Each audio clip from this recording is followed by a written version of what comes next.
प्रियंका चौरसिया आपके अपने YouTube channel धर्म भेदी में आपका स्वागत है।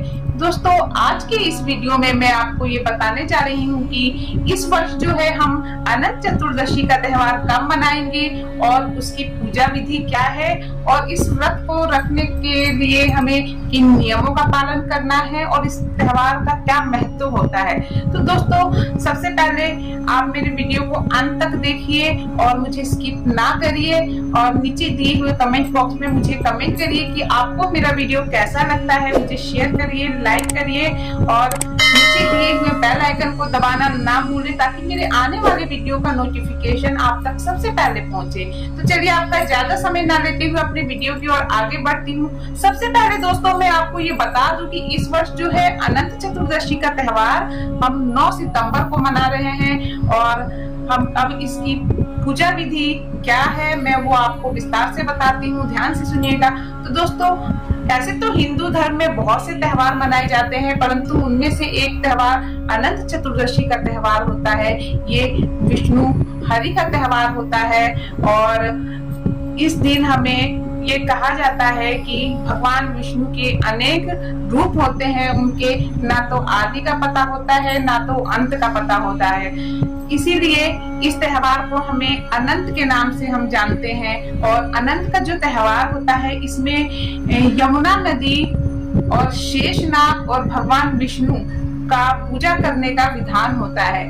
तो इसमें हम जो कलश की स्थापना करते हैं इस पूजा में, उसे माँ यमुना मान के और शेषनाग को ध्रुवा के रूप में और भगवान विष्णु को या तो कुछ लोग जो है कुश का अनंत बनाते हैं और जो कुछ लोग हैं धागे को एक धागा लेके उसे उसमें 14 गांठ डालकर उसे कुमकुम से रंग देते हैं और इस प्रकार उसको भगवान को अर्पित करते हैं। उसी धागे को जो हम है अनंत कहते हैं और इस धागे को बाद में हम अपने हाथों में बांध लेते हैं। पुरुष जो है इस धागे को हमेशा दाएं हाथ में बांधे, स्त्रियां जो है इस धागे को हमेशा बाएं हाथ में बांधे और ये कहा जाता है कि ये इसमें भगवान विष्णु का आशीर्वाद होता है। इसी धागे को हम अनंत कहते हैं और भगवान विष्णु का रूप मानते हैं।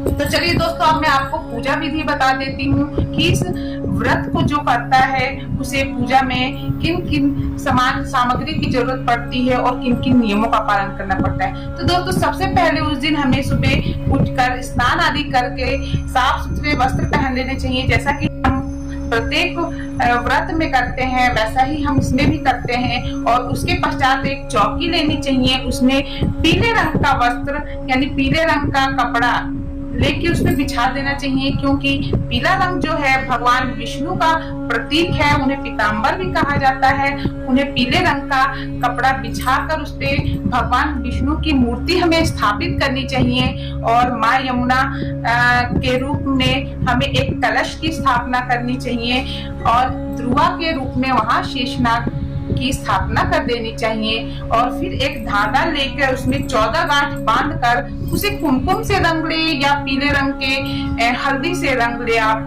और उसको भगवान के चरणों में आप अर्पित कर दें। इसके पश्चात हमें भगवान को हमेशा पीले रंग की मिठाई उस दिन चढ़ानी है, पीले रंग का वस्त्र समर्पित करना है, चंदन का टीका लगाना है भगवान विष्णु को।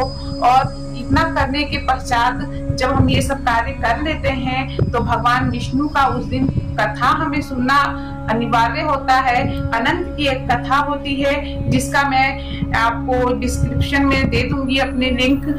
और जिन लोगों के पास अनंत कथा की पुस्तक नहीं है वो मेरे चैनल पे जाकर उस कथा को सुन सकते हैं। तो चलिए दोस्तों, जब ये सारी पूजा विधि हम कर लेते हैं तो उसके पश्चात भगवान विष्णु की आरती की जाती है और जब पूजा संपन्न हो जाती है तो उस धागे को उठाकर हम, जैसा कि मैंने अभी पहले भी बताया आपको, पुरुष को दाएं हाथ में और स्त्रियों को बाएं हाथ में उसे बांध लेना चाहिए और घर के बाकी जो भी सदस्य हैं सबको वो बांध देना चाहिए। इससे भगवान विष्णु का आशीर्वाद हमें प्राप्त होता है। उस दिन याद रखें, विशेष रूप से भोजन में हमें उस दिन भोजन किया जा सकता है एक टाइम, मगर भोजन में हमें नमक नहीं खाना है, यानी मीठा ही भोजन करना है। जैसे आप पूरी सेवई ये सब चीजें खा सकते हैं। तो दोस्तों, ये थी अनंत की पूजा विधि और इसका महत्व। मेरा वीडियो आपको कैसा लगा नीचे दिए हुए कमेंट बॉक्स में आप जरूर जरूर बताएं और आप अपना प्यार मुझ पे ऐसे ही बनाए रखें। मैं फिर आऊंगी नए वीडियो के साथ, नए उपायों के साथ। और हाँ, जिनके पास अनंत की कथा की पुस्तक नहीं है तो आप मेरे डिस्क्रिप्शन बॉक्स में जाकर उस लिंक पे क्लिक करें। मैंने उस पे कथा का एक छोटा सा वीडियो डाला है, वो लोग उसमें से कथा सुन सकते हैं। नमस्कार।